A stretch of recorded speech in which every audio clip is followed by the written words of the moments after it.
Bapak Saifuddin, haleluya. Ya, haleluya, Oh, saya sudah masuk, izin masuk. saya ingin bertanya, kenapa orang Islam suka menyerang Bapak? Assalamualaikum warahmatullahi wabarakatuh. Jumpa kembali bersama kami Tama. Di video ini kami suguhkan diskusi Pak Udin versus Tommy. Inilah diskusi Udin Oten lawan Tommy Oten juga. Baik sahabat, mari kita simak Oten versus Oten bahas Islam. Mantap. Ujung-ujungnya menghujat. Udah biasa kerjaan Pak Udin di bidang hina menghina, ahlinya din ahli menghina. Orang Islam suka menyerang Bapak. Kan kesian Bapak menyampaikan kebenaran. Ya karena mereka tidak bisa membalas apa yang saya katakan, apa yang saya ungkapkan nggak bisa dibalas sama mereka. Bagaimana cara membalasnya? Hahai, Pak Udin seperti betul aja. Padahal hanya congor doang, Pak Udin hanya modal bibir doer. Kalaupun Pak Udin bisa menunjukkan bahwa Islam salah, kenapa tidak mau debat? Adapun mau debat hanya modal emosi. Lihat saja video debatnya. Ingat, jejak digital tak mungkin bohong. Bahkan ada umat muslim pun yang masuk ke channelnya hanya dihina ketika Pak Udin kepepet umat muslim dikeluarin. Lalu si Tommy mengatakan kasihan Bapak diserang umat Islam, kan Bapak mengabarkan kebenaran. Logika Tom pake, bila Pak Udin pembawa kebenaran tak mungkin jadi pengecut. Dan bila Pak Udin ada ilmunya tak mungkin ngomong khotbah monolog, ngomong sendiri kebenaran dibenarkan oleh sendiri. Dan kenapa diserang? Karena mempelintir ayat Al-Quran dan hadis. Bila Pak Udin tidak monolog merusak Islam, tak sudi umat Islam menyimaknya. Silahkan buka mata hati, apa untungnya buat umat Kristen ada Saifuddin Ibrahim, hanya cot-cot bacot doang, gede omong tanpa ilmu, hidupnya plin-plan, kadang begono kadang begini. Justru umat Islam bersyukur Pak Udin keluar dari Islam, karena Pak Udin pernah di Al-Zaitun sedangkan kini Al-Zaitun terbuka lebar dengan ajaran sesatnya, berarti Pak Udin pun sewaktu di Islam mengajarkan ajaran sesat dan menyesatkan. Bila orang berpikir pasti ngangguk, tapi Karena terserahlah. ajarannya itu penuh fitnah. Muhammad memfitnah, menghina, membunuh. Makanya saya pernah nanya begini kepada kaum muslimin penonton, coba sebutkan 5 kebaikan Nabi Muhammad waktu dia hidup.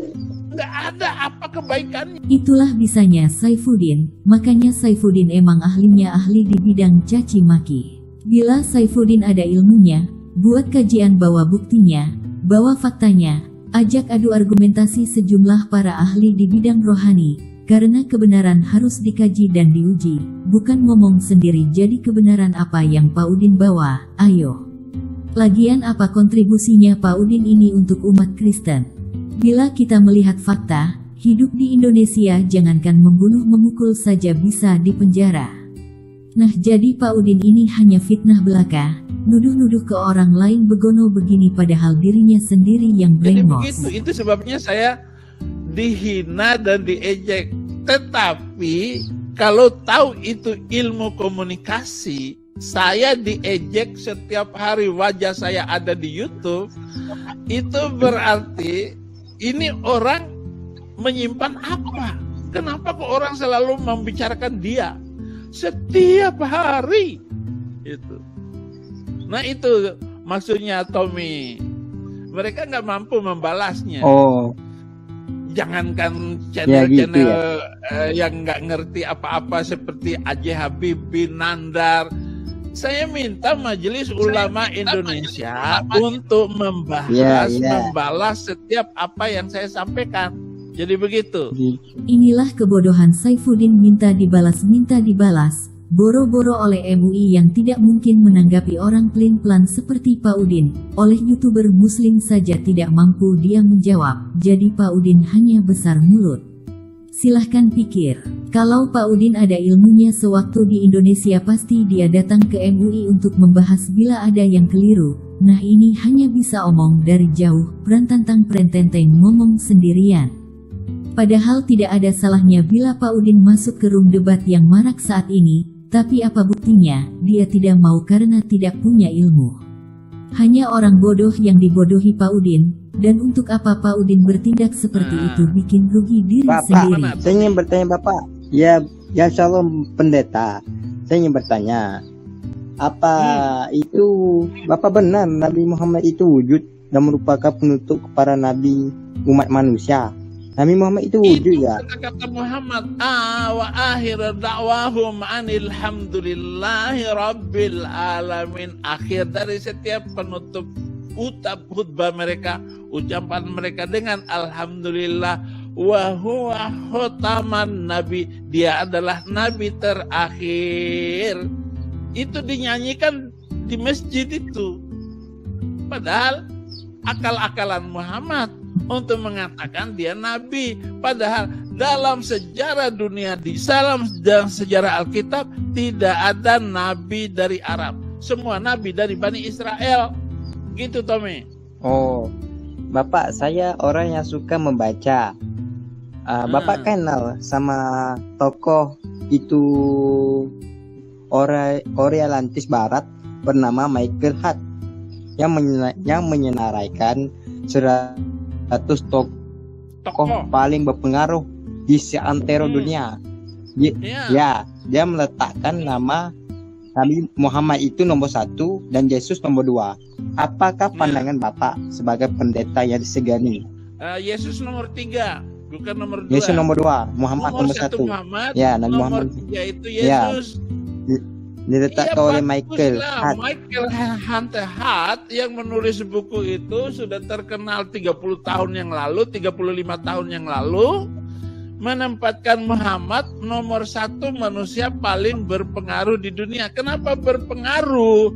Karena langkah sepak terjangnya dan keberaniannya memakai pedang dan membunuh orang yang tidak berdosa untuk kepentingan agama dan mengatakan dirinya itu sebagai orang nomor 1, sebagai nomor orang penting.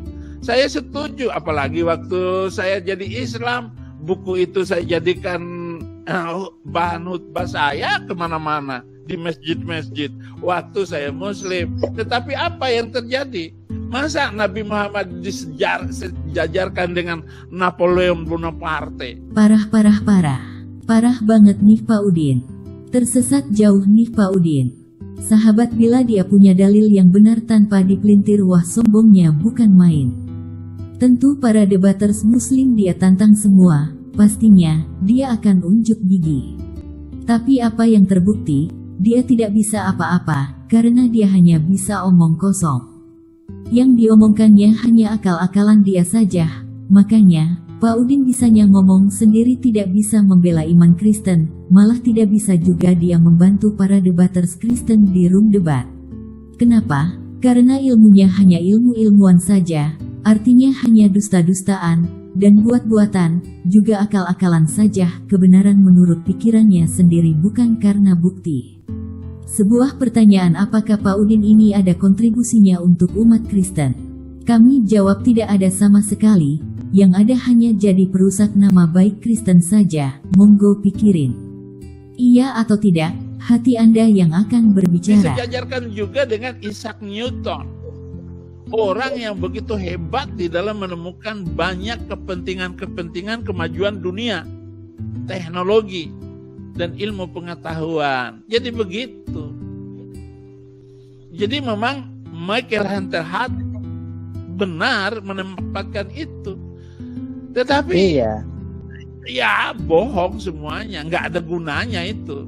Sekarang ini apalagi kemajuan teknologi, sekarang Muhammad itu manusia nomor 1 paling jahat, paling hina. Pak Udin bisanya merendahkan pihak lain, padahal dirinya lebih terhinakan. 3 anak laki-laki tidak diurusnya, 3 anak perempuan masih kecil ditinggalkannya, istri difitnah selingkuh. Bahkan tahun 1993 mencabuli 2 anak orang plus mencuri motor. Selain itu pemerintah direndahkan, dan agama orang dihinakan, hanya orang yang tak bermoral berperilaku seperti itu. Bagaimana menurut sahabat? Silahkan tulis di kolom komentar. Sekian dan terima kasih. Mohon maaf bila ada kata yang keliru. Salam satu Tuhan. Assalamualaikum warahmatullahi wabarakatuh.